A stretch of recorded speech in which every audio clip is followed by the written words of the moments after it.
Muy buenas a todas y a todos, mi nombre es Joel, soy nutricionista del equipo y además me encargo un poquito más de la parte de cocina y enseñaros un poco cómo cocinar después de todo este tiempo. Lo que me gustaría enseñaros hoy, o lo como está encarada esta masterclass, es hablar de cocina, pero hablar de las diferentes técnicas, cómo aplicarlas, cómo tratar los alimentos y cómo podemos cocinar de un modo saludable. Al fin y al cabo, todas las recetas se pueden adaptar, todo se puede hacer más o menos saludable, lo que nos manda son los ingredientes que pongamos, pero también es importante tener en cuenta las calorías o las grasas que podemos añadir en la cocción, porque no es lo mismo una patata al horno que una patata frita, por ejemplo.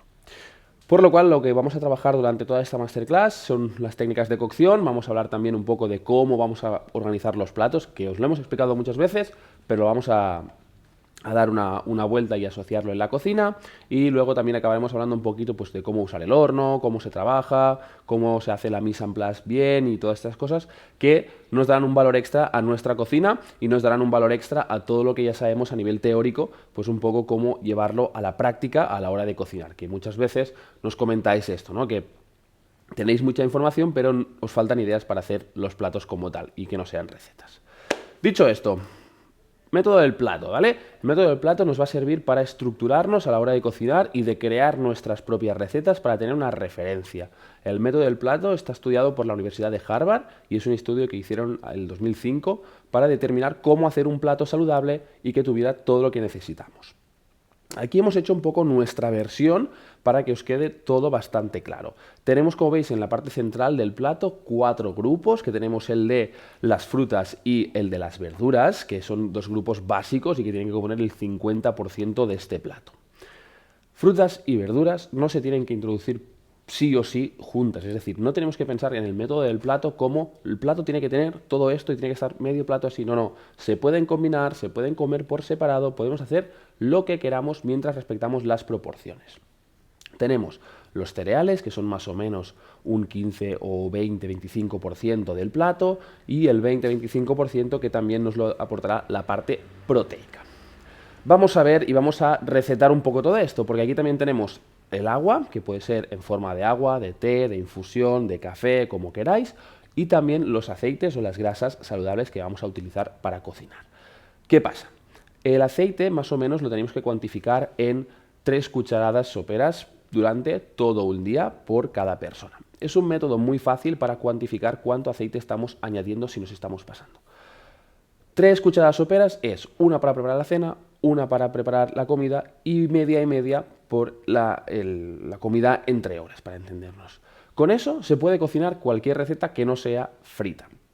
Por eso os digo que es súper importante las técnicas de cocción, ya que podemos hacer muchísimos platos sin usar el aceite para luego poder usar platos a lo largo del día que tengan un pelín más de aceite en sus recetas. Vamos a ver cómo vamos a cocinar los granos, cómo tratarlos para que nos sean lo mejor posible, pero siempre tiene que ser un 15, 20, 25% de nuestro plato. Pero esto ya os lo sabéis, así que lo hemos repasado un poquito, vamos a acordarnos y vamos a dibujar recetas con esto. Por ejemplo, para hacer una receta con el método de plato saludable, lo podemos hacer todo junto, lo que sería, por ejemplo, un plato con quinoa, con unas verduras salteadas y una salsita de tomate que también tenga, pues por ejemplo, trocitos de atún. De ese modo conseguiríamos un plato combinado con las proporciones. Vamos a ver a las verduras y las hortalizas y vamos a ver a un poco desmigajar todo este plato y cómo lo vamos a conseguir. Verduras y hortalizas son sin duda la base de nuestra alimentación y tiene que ser así, son fundamentales. A nivel nutricional las podemos consumir frescas, las podemos consumir congeladas o ultracongeladas, pero lo que tenemos que tener claro es que cualquier tratamiento térmico que apliquemos a las verduras va a disminuir sus propiedades. Ya sea en un microondas, sea en una sartén, sea en un horno, en una barbacoa, donde sea, cualquier cocinado que hagamos con verduras tendrá menos propiedades que las verduras frescas. ¿Esto por qué pasa? Básicamente porque cuando aplicamos calor rompemos las fibras que hay intrínsecas de las verduras y esto dificulta el punto. Lo que sí que vamos a hacer, es decir, lo que sí que nunca vamos a hacer para evitar todo esto es poner las verduras en remojo. Muchas veces la gente lo que hace es, para limpiar las verduras, las pone cuando llega en un remojo. Esto hace que las propiedades que tiene la parte externa de la verdura se diluyan con el agua y es algo que nunca debemos hacer. Siempre vamos a limpiar las verduras con un chorro continuo de agua y frotándolas un poco, nunca por inmersión. Las verduras y las hortalizas en la cocina están muy mal vistas porque la mayoría de veces se hacen hervidas. Tenemos la creencia o la base de vamos a cocinar verduras, las voy a hervir. Para nada. Las verduras se pueden tratar de 50.000 modos distintos y es importante que se corten y que se preparen adecuadamente en función de cómo se tienen que preparar. Hemos preparado esta diapositiva que creo que está muy bien y que os va a dar mucha información y la vamos a asociar cada una con las recetas que necesitamos. Vamos a empezar por los 9 cortes básicos que tenemos en la cocina para las diferentes verduras y vamos a ver cómo se tienen que aplicar y qué nos aportan o en qué usos son mejores. Una julienne o una juliana es cortar las verduras en sticks pequeñitos de 2-3 centímetros y más o menos de medio centímetro de grueso. La julienne nos sirve muy bien para hacer o preparaciones de cosas en crudo, para poner una berenjena en una ensalada, una zanahoria en una ensalada, o para hacer el salteado tipo japonés, para entenderlos, ¿no? Estas verduras que se mezclan entre sí y funcionan muy bien. La julienne la vamos a utilizar siempre que mezclamos diferentes tipos de verdura, porque como es un corte que se puede hacer con cualquier vegetal, la podemos mezclar y tendremos todas las vegetales del mismo plato en un formato muy similar. Eso nos permitirá que cada cucharada tengamos todos los sabores unidos de un mismo modo y que en la boca no podamos distinguir bien, sino que sea la unión lo que prevalezca. Una julienne, receta de julienne que sea súper fácil. Cogemos pimiento, cogemos berenjena, calabacín, cortamos en una julienne y lo salteamos con un poquito de salsa de soja y ya tenemos una ración de verduras en 3 minutos. Los slices o las rodajas serían lo más típico y lo que todos vemos como cortar verduras, que es coger una verdura y hacer las rodajas. ¿Qué nos limita el slice? Es que esta técnica de cortar no se puede aplicar a todas las verduras, porque, por ejemplo, si hacemos un pimiento a rodajas, perdemos gran parte, pero nos sirve muy bien para verduras tipo calabacín, tipo berenjena, tipo patata. El slice, ¿qué nos permite? Nos permite que sea un bocado muy rápido, es decir, que en cada bocado metamos una, y también nos unifica un poco para hacer mezclas en un tipo ratatouille o en cocciones de horno. El slice también funciona muy bien para cocinar a la plancha, ya que nos da la doble cara de la verdura y nos permite poderla aderezar muy bien. Luego tenemos el large dice. Large dice es también conocido como cubos y se aplica en las frutas, sobre todo, que serían los cubos de 1,5 cm por 1,5 cm más o menos. Y el large dice se aplica muy bien para hacer las macedonias, para hacer los bols de fruta, que son estos cortes grandes para ir comiendo. Este tipo de corte no se suele aplicar en verduras porque se aplica muchísimo más en frutas, ya que nos gusta más el bocado entero de la fruta. Luego tenemos las patatas, que la típica patata frita, el corte de patata frita se llama batnet o batonet en francés, y es el corte tradicional de la patata frita, ¿no? Pues de 4 o 5 centímetros, 1 por 1 en los lados y que nos queda un bastón. El bastón se utiliza para freír patatas o también para hacer las crudités. El bastón lo podemos hacer con las verduras que tengan una estructura más rígida, como la zanahoria, y nos sirve porque podemos dipear en diferentes salsas. No se usa mucho a nivel de cocción, sí que se utiliza a nivel de crudité.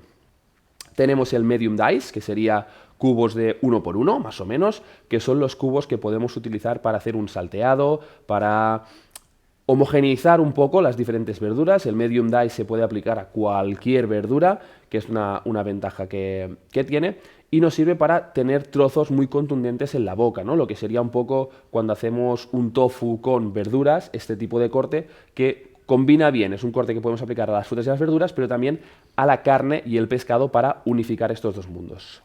Luego tenemos el siffondé, que el siffondé es el corte que hacemos a la lechuga para hacer una lechuga a tiras. Hemos puesto los nombres en francés porque es como la terminología de cocina, la mayoría está en francés, pero básicamente sería el típico corte de coger la lechuga y hacerla a tiritas, que son tiritas muy muy finas porque las verduras son laminares y no tienen la forma de la juliana o del batonet porque no tienen tanto grueso. Luego tenemos la brunoise, que es como la madre del corte en la cocina.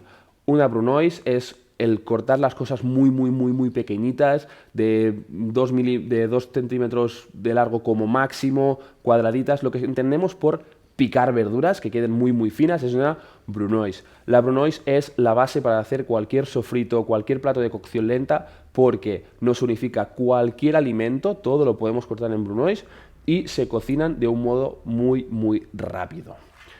Luego tenemos el chop. El chop se utiliza, es un corte irregular, es un poco lo que nos salga. Nos va muy bien para las frutas, sobre todo, y para las verduras que son más irregulares, que no las podemos tratar y que queden todas de la misma forma. O es el corte que nos gusta utilizar normalmente en la tortilla de patatas, por ejemplo, que es un corte más aleatorio, más random y que te da diferentes. Es un corte que va muy bien cuando mezclamos textura sólida y textura líquida, porque nos da un plato un poco más juguetón. Y luego, por último, tenemos el small dice, que ya hemos hablado de large, medium y small. El large sería de 2×2, el medium de 1×1 y el small de medio centímetro por medio centímetro. Este pues es un poco entre medio, ¿no? La brunoise sería más pequeñita y la small dice un poquito más grande para frutas más duras y que se nos cocinen y nos queden blanditas, ¿vale? Aquí lo utilizamos mucho en la zanahoria, por ejemplo, que es una que cuesta cocerla. Y de este modo la cocinamos mucho mejor. A mí personalmente este corte me gusta mucho aplicarlo a la patata, porque de este modo la puedo cocinar muy rápida y con todo el sabor. Además de estos cortes, que serían como los nuevos básicos que podéis encontrar en cualquier receta y que muchas veces la receta pues cortamos en juliana o lo que sea, tenemos los cortes que puedes hacer cada uno libremente. Puedes hacer media rodaja, puedes hacer un poco lo que te apetezca, pero esto está bien que lo tengáis en cuenta a la hora de preparar. En la diapositiva, como veis, tenéis verduras al lado de cada uno de los cortes, que sería como un poco el prototipo y un poco una guía para ver qué tenemos que utilizar o cada verdura cómo se debe utilizar. Vamos a hablar ahora de la cocción de las verduras. Ya las tenemos limpias con el chorro de agua, las tenemos cortadas y vamos a ver cómo se cocinan. Las verduras se tienen que cocinar con piel. Si van crudas, quitamos las pieles. Si van cocidas, mejor siempre con piel. ¿Por qué? Porque la verdura está diseñada por algo o alguien, está diseñada de un modo que es la unión de todo, la parte interior y la parte exterior. Si os fijáis, las verduras no tienen cáscara como algunas frutas, por lo cual se puede comer todo. Lo importante es que esté cocido. Por ejemplo, si hablamos de una patata, a veces se pelan, pero no hace falta pelarlas. Nos aporta un extra de nutricionales que está bien mantenerlas. Aquí también está el punto organoléptico. Si os gustan más las verduras cuando están peladas, bueno, se pueden pelar. Pero a nivel nutricional siempre vamos a recomendar que no. Una técnica que yo recomiendo bastante a la hora de cocinar las verduras y pelarlas es utilizar el pelador de patatas para sacar un poco la piel. Por ejemplo, un calabacín no hace falta pelarlo todo bien porque a veces te quedas casi sin nada. Pero cogemos el pelador de patatas y metemos unos cortecitos rápidos y en modo random para que nos quede más limpitos. Las verduras, a diferencia de los cereales, necesitan cocinarse con la menor cantidad de agua posible. Al fin y al cabo, las verduras ya tienen mucha agua intrínseca dentro del alimento y no hace falta que a la cocción le añadamos más agua. No estamos hablando de un producto deshidratado que tengamos que hidratar, sino que se tiene que cocinar con muy poca agua. Personalmente las cocino casi siempre sin agua y las cocino con simplemente un poco de sartén y el fuego fuerte para que me queden cruditas por dentro. ¿Por qué fuego fuerte? Fuego fuerte porque las verduras, cuando menos tiempo se estén cocinando, mejor calidad nutricional tendrán. Nos interesa que estén cocidas porque hay verduras que son indigestas si no están cocidas, pero en el menor tiempo posible. Hemos comentado al principio que cualquier proceso térmico afecta la calidad del producto, por lo cual, cuanto menor tiempo le demos al producto, mayor calidad nutricional tendrá. Fuego más fuerte, conseguiremos resultados en menos tiempo que con el fuego menos fuerte. Y un truquito que así que os recomiendo encarecidamente es aprovechar todos los líquidos de la cocción de las verduras. ¿Qué significa esto? Vamos a hacer un arroz de verduras. Yo hago el sofrito con las verduras y las verduras mismas me van sacando ese punto de líquido, de caldito de verduras. Pues cuando pongo el arroz, aprovecho este líquido y que este líquido me vaya dentro del arroz para que me quede muchísimo más sabroso. Y aquí está la salsa o el truco para muchas recetas. Hemos cocido, me invento, hemos hervido pues 2 berenjenas. Las 2 berenjenas hervidas, el agua que hemos utilizado para hervirlas tiene líquido de la berenjena. Si esto lo colamos cuando vayamos a hacer un puré o lo utilizamos cuando vayamos a hacer una sopa, nos va a quedar un plato muchísimo más rico y con un extra de nutrientes que esto que te llevas. Dicho esto, siguiente grupo, vamos a hablar de legumbres. Las legumbres son un mundo fantástico, pero que a veces nos da pereza cocinarlas porque necesitan el tiempo de remojo o de reposo de 6 a 12 horas y las cocciones son muy lentas. Pero hay una gran alternativa, que son las legumbres que ya vienen en latas o en botes de vidrio con sus conservas, que son 100% naturales y funcionan perfectamente. Estamos hablando de un producto que nos aporta más o menos un 40% de carbohidratos, un 40% de proteínas, es decir, un producto excelente a nivel nutricional y que además tiene muchísima variedad, porque no es lo mismo un garbanzo que unas lentejas. Es decir, tenemos una gama de productos que es muy grande y sin aditivar. Es decir, la lenteja en sí, sola, ya está buena, ya está rica. Pero además le podemos poner las verduras, le podemos poner pollo, le podemos poner carne, le podemos poner lo que queramos y siempre nos van a funcionar. Como son un alimento que tiene muy poco sabor, todo lo que lo envoltamos le va a dar un plus de sabor. Y aquí os voy a contar una pequeña anécdota. A mí de pequeño me ha costado siempre muchísimo comer legumbres, porque siempre había comido las legumbres secas, es decir, un plato de garbanzos con un poquito de aceite. Y un día, cuando ya empezaba a cocinarme yo mismo, dije, ¿y si hago una salsa y la pongo en las legumbres? Y hice una salsa boloñesa y le puse garbanzos en lugar de pasta. Y se abrió un mundo. Podemos tratar las legumbres tal cual como si fueran pasta. Y puedo hacer una salsa carbonara, puedo hacer una salsa de queso, puedo hacer lo que quiera y ponerle legumbres. Me ahorro el tiempo de hervir la pasta y es solo abrir el pote y en 5 o 10 minutos me hago unos tuppers y unos platos que puedo comer en cualquier sitio fantásticos. La legumbre además no tiene temporada, es decir, siempre todo el año tenemos y en verano las podemos comer en modo ensalada con una lechuga que sea muy fresca, con una salsita de limón y en invierno hacer un buen puchero que nos caliente. Los huevos. Los huevos son un alimento increíble, tienen una parte de grasa que está en la parte de la yema y en la parte de la clara tenemos una grandísima cantidad de proteína. El huevo se puede cocinar de todos los modos que te puedas imaginar. Desde hervido, poché, frito, a la plancha, a la sartén, al microondas, como quieras, nos da una gran cantidad. Además se pueden hacer las tortillas, podemos separar las dos partes y quedarme solo con la proteína para la repostería y la parte grasienta para hacer una salsita, para dipear. Nos da todas las opciones que queramos. En función de cómo lo cocinamos, será un alimento más saludable o menos saludable. Un huevo a la plancha nos aporta el 100% de las propiedades del huevo. Un huevo frito nos aporta el 100% del huevo más el aceite que ha ido sumando. Es decir, estamos poniendo un valor extra de grasas a un alimento que ya tiene grasas intrínsecas. ¿Qué vamos a decir aquí? Que si los cocinamos bien, nos ahorraremos estas grasas de fuera de la cocina. Huevos, poché, perfecto. Hervido, perfecto. A la plancha, perfecto. Al microondas, perfecto. En tortilla, geniales. Lo importante es no añadirles muchas cosas porque ellos mismos ya contienen todo lo que necesiten. Lo que sí que es importante es que el huevo tiene una proteína que al principio no está coagulada. Cuando abrimos un huevo, la clara está muy líquida. Y lo que es importante es que cuando la cocinemos nos aseguremos de que las proteínas coagulen. Cuando coagulen, lo que hacemos es el típico, cuando hacemos un huevo a la plancha, ¿no? La parte blanca que queda como más sólida, eso es que la proteína está coagulada. Es importante comerlas siempre coaguladas porque si no, no las podemos digerir, por lo cual es como si no las hubiéramos comido.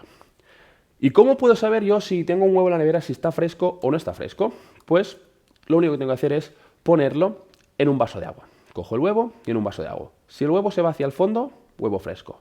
Si el huevo se queda en medio, y si está en el límite que quiere salir, es que no está fresco, porque los huevos cuando no están frescos generan una bolsa de aire en su interior que hace que floten. Al flotar significa que no están buenos los huevos, cuando están frescos los tenemos que poner y que caigan al fondo del vaso. Por lo cual, si algún día tengo dudas porque he vuelto de viaje, hace días que no como huevo, lo tengo en la nevera, lo pongo en un vaso de agua y sabré perfectamente si me lo puedo comer o no me lo puedo comer. Si cuando lo pongo parte del huevo queda por fuera del agua, no se come. Si queda todo dentro, se puede comer sin problema. Carnes y pescados. Como veis, vamos tratando un poco todos los puntos. La carne y el pescado, la gente que siga una dieta vegetariana se lo puede saltar. Los que no. Las carnes y los pescados son alimentos superproteicos, son la base a nivel de proteína. En función de la carne que escojamos o el pescado que escojamos tendrá más o menos grasas, que esto también es importante que lo tengamos claro. Y en función de cómo se cocine, tendremos unos resultados u otros. Mejores opciones para cocinar carne sabrosa y sin grasas. Plancha, a la barbacoa y al horno. Nos aseguramos una cocción perfecta, nos aseguramos también que tendrá sabor, que tendrá buen gusto y no necesita ni una gota extra de grasa de la que tiene el propio alimento. Problemas con las carnes. Las carnes cuando van asadas, cuando van rebozadas, cuando van con un guiso de fuego lento, de mucha salsita, mucha no sé qué, que se nos hacen más pesadas. Pero podemos hacer salsas, asados, guisos y las podemos cocinar al microondas, aunque tenemos que vigilar bien cómo las cocinamos y cómo las preparamos para no añadir un valor muy extra a nivel de cocina.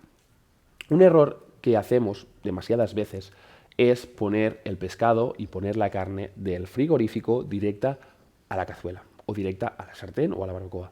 Esto no lo tenemos que hacer nunca de los jamases. La carne se tiene que dejar atemperar 2-3 horitas antes de cocinarla, la dejamos en nuestra cocina que coja temperatura ambiente y siempre la cocinamos a temperatura ambiente. Las carnes y los pescados, cuando los cocinamos, lo que buscamos es que lleguen a un punto determinado de temperatura interior. Una carne a 60 grados es una carne que está cocinada al punto. A 65 grados está más del punto y a 70 grados está muy cocinada. A 45-50 está crudita. ¿Qué pasa? Si yo la pongo a 5 grados saliendo de la nevera y tengo que llegar a 60 grados para que esté el punto que me gusta, tengo que cocinarla mucho más tiempo, por lo cual rompo muchas más proteínas, por lo que pierde propiedades. Si yo ya consigo que la carne, en lugar de estar a 5 grados de entrada, la pongo a 20, hay menos diferencia de temperatura. Al haber menos diferencia de temperatura, rompo menos proteína, por lo cual tengo más calidad de producto. Esto es fundamental. Segundo error que he visto algunas veces: sacar del congelador producto congelado y ponerlo directamente a cocinar. Si desde 5 ya me parecía que no estábamos trabajando bien, imagínate desde menos 18 con agua en su interior, que cuando pone la sartén el agua se derrite y cae por ahí, se queda medio hervido, para nada. Carnes y pescados. Atemperamos durante una horita y luego cocinamos del modo que queramos.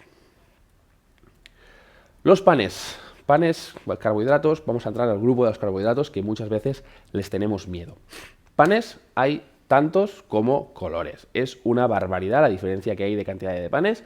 Los que tenemos que mirar es que sean de cereales integrales a poder ser, y vamos a intentar evitar los panes procesados o los panes de molde, que serían los menos recomendados porque contienen una mayor grasa para su conservación. Al fin y al cabo, si es un pan natural de una harina integral, nos puede aguantar 4 o 5 días sin problemas. Si aguanta más que esto sin volverse duro, algún elemento hay ahí que no es del 100% natural, y si aguanta menos es que no es de buena calidad el pan. Son grandes fuentes de hidratos de carbono. En una dieta normal podemos consumir unos 60 gramos al día sin ningún tipo de miedo, y en mi caso siempre recomiendo o me gusta mucho comerlos entre horas, porque así me asegura no llegar con mucha hambre a las diferentes comidas y es un alimento que le puede aportar todo lo que necesite. La pasta y el arroz, grupo carbohidratos. La pasta son sémolas de harina gruesa molidas y que se les da la forma que queramos. Es decir, cojo un cereal, lo machaco y luego le doy la forma de penne rigatone, le doy la forma de espagueti, de la forma que queramos. Pero hay una cosa que es universal para todas las pastas y es la cocción. Para cocinar pasta he visto gente que no pone agua y gente que pone barbaridades de agua. Siempre la medida exacta es 1 litro de agua por cada 100 gramos de pasta. Medio kilo de pasta, 5 litros de agua. Os quedará siempre, siempre perfecta. 2 errores que vemos cuando hervimos pasta. Echar aceite al agua. ¿Por qué? El aceite y el agua nunca se van a mezclar. Yo estoy poniendo pasta, agua y aceite, ese aceite jamás entrará en contacto con la pasta ni me va a aportar nada. Y poner agua fría cuando estamos escurriendo la pasta. Cuando escurrimos la pasta, mucha gente saca la pasta, la pone en el escurridor, mueve y le echa agua fría por encima. Esto no nos aporta nada, simplemente estamos mojando la pasta. ¿Mojaríamos el pan? No, pues la pasta tampoco la vamos a mojar. Es decir, la escurrimos bien y cortamos la cocción para que esté en su punto. Siempre en las cocciones de la pasta tenemos que mirar lo que indica el fabricante, si son 5, 6, 7, 8, 10 minutos, lo que sea. Vamos a mirar que sean pastas integrales, que tendrán un contenido extra en fibra, pero pueden ser de cualquier cereal o de cualquier tipo. Incluso están en el mercado también pastas de legumbres, que son geniales. Es un poco lo que hablábamos, ¿no? De tratar las legumbres como pasta. Pues a día de hoy ya tenemos pastas que han sido tratadas, ¿no? Es decir, tengo macarrones que tienen lentejas dentro y tienen forma de macarrón, pero al fin y al cabo lo podemos conseguir sin esto. Y las pastas, como decimos siempre, sin miedo se pueden consumir. La pasta también le podemos hacer la cocción inversa. Normalmente hervimos agua, echamos la pasta dentro y cocinamos, pero también lo podemos hacer al revés, lo que sería los fideos o las cazuelas, este tipo de cocciones, que es que pongo el sofrito, pongo los espaguetis, los fideos, lo que sea, los tuesto un poco y luego echo la agua. Cuando echo agua en ese tipo de cocciones que quiero que sean secas, es decir, que se quede sin líquido, en la pasta vamos a calcular el doble de la pasta que he puesto. Si yo he puesto 1 kilo de pasta, 2 litros de agua. Si yo he puesto un vaso de pasta, 2 vasos de agua o de caldo. Si ponemos caldo, el caldo entrará en el interior para hidratar el producto y tendrá muchísimo más sabor. Nos pasa lo mismo con el arroz. El arroz es arroz. Esto no es como la pasta que tenemos 50.000 tipos. El arroz es arroz y es el cereal tal cual. Dentro de los arroces hay muchísimas variedades. Es un poco como los perros. Todos son perros, pero cada raza tiene sus características. Con el arroz también nos pasa. Siempre para hacerlo fácil. Arroz bomba para hacer paellas, arroz redondo para cocciones en caliente, arroz largo para ensaladas, porque aguanta muchísimo mejor y no se pasa tanto. Para cocinar el arroz bien, siempre tenemos que poner el triple de cantidad, es decir, 3 vasos de agua por 1 vaso de arroz. De este modo siempre vamos a clavar el punto exacto de cocción del arroz. Cuando cocinemos tipo paella o tipo un arroz más seco, lo que os recomiendo son 15 minutos más o menos de cocción, 7 minutos con el fuego muy muy fuerte y 7 minutos con el fuego abajo. Pasta y arroces se pueden consumir, normalmente consumiremos una vez de cada uno a la semana y será un modo para tenerlo. Sazonadores y aceites. Como hemos dicho, dentro del método de plato teníamos el aceite, que era fundamental. El aceite puede ser de muchos orígenes, siempre os voy a recomendar aceite de origen vegetal, concretamente el aceite de oliva. Pero en mi cocina siempre hay 3 tipos de aceite: girasol, oliva y oliva virgen extra. ¿Por qué hay 3 y cómo va esto? Personalmente utilizo el aceite de girasol para las preparaciones que no quiero que tengan mucho sabor de aceite, como es la repostería. Cuando yo hago repostería y estoy haciendo un bizcocho de limón, no quiero que me sepa muy fuerte a oliva, quiero que me sepa a limón, por lo cual pongo un aceite para que no se pegue, para que tenga este punto grasiento, pero que sea lo más suave posible. El aceite de oliva es el que utilizo a diario para cocinar porque aguanta muy bien las altas temperaturas, y el aceite de oliva virgen extra es el que utilizo para comer en crudo, es decir, para ensaladas, para vinagretas, para este tipo de cocciones, ya que es mucho más denso y tiene muchísimo más sabor. Si no tenemos aceites de oliva al alcance, la mejor opción para cocinar y porque aguanta bien las temperaturas es el aceite de coco. Vamos a ver ahora un poco de las cocciones y los elementos que utilizamos para cocinar y cómo los diferenciamos. Tenemos la plancha, que es perfecta para verduras, a rodajas y tal, carnes y pescados, porque nos aporta una cocción muy cortita, con temperaturas muy elevadas, y además, si la plancha tiene un poquito de calidad, que no se nos peguen las cosas, no hace falta ni que pongamos aceite. Lo que sí que podemos hacer, si se nos pegan sobre todo el pescado, que quizás es más complicado, es poner papel de horno, el papel vegetal, lo ponemos encima de la plancha, ponemos ahí nuestros elementos para cocinar y evitaremos que se nos peguen. Sí que es verdad que no quedará tan marcadito el punto de la plancha, pero no quedará pegado y eso también es importante. Plancha, vegetales, carnes, pescados, cocción corta, mucha temperatura. Barbacoa es perfecta para verduras y para carnes. Es una cocción que tiene mucho sabor. Además, si tenemos una barbacoa de leña, pues tendrá muchísimo más sabor. Le damos un extra sin añadir calorías, pero las barbacoas es difícil controlar las temperaturas. Es importante que cuando entren los alimentos la barbacoa esté muy caliente, y el truco o el método infalible para esto es poner la mano encima de la barbacoa sin tocarla, porque si no nos vamos a quemar, y que no la podamos tener ahí más de 7 segundos. Es decir, si tú pones la mano y puedes dar 7 segundos sin tener la sensación de que estás quemando, es que no está suficientemente caliente. Tenemos que quitarla y poner más. Lo importante es que en 4, 5 o 6 segundos digas, me estoy quemando, saco la mano. Las barbacoas tienen cocciones muy elevadas de temperaturas, menos controladas que en una plancha, pero nos sellan muy bien la carne y le dan un choque que está muy muy bien. El horno es como el gran aliado. El horno es fundamental porque podemos cocinar sin grasas, podemos poner cualquier tipo de receta, y además es una cocción muy tranquila porque hay recetas de 40 minutos de horno que las puedes poner en el horno, te vas, haces otra cosa y ahí está cocinándose. No tenemos que estar como en la plancha o en la barbacoa mirando, controlando, vigilando. El horno nos da un montón de opciones, pero para ello hemos preparado un poco las funciones del horno y por qué están y qué nos aporta cada función. Porque el horno, todos vemos que tiene la ruedecita de que hay un montón de cosas y solo ponemos una para hacer las pizzas y para hacer 4 cosas, que nos da muchísimo más el horno. El horno, para hacer pizzas, para hacer cocciones de masa, de pastas, vamos a poner la función de abajo y la función de ventilador, porque queremos que se nos tueste la parte y con el calor que tiene, que vaya removiendo el flujo de aire y todo el alimento se cuece, pero claro, si estamos en una pizza, por ejemplo, tenemos que trabajar mucho más la cocción inferior que la parte superior. Luego tenemos la función ventilador o la función turbo, que lo único que hace es girar para remover todo el aire para todo el circuito. Esto se utiliza para piezas grandes de carne, para poder hacer un pollo asado, cosas por el estilo. Tenemos la función arriba y abajo, que nos cuece las dos partes por similar. Esto va muy bien cuando hacemos reposterías, sobre todo, que cuando ponemos un bizcocho queremos que se nos cocinen las dos. Tenemos el calor inferior. Calor inferior es para cocinar bases solas sin alimentos en la parte superior. Es decir, si estamos haciendo pan, por ejemplo, el calor inferior nos va a funcionar muy bien porque queremos cocinar de abajo para arriba y que el pan vaya creciendo lo más posible. Si ponemos el modo ventilador es cuando no se nos seca mucho el pan o el alimento que estamos cocinando.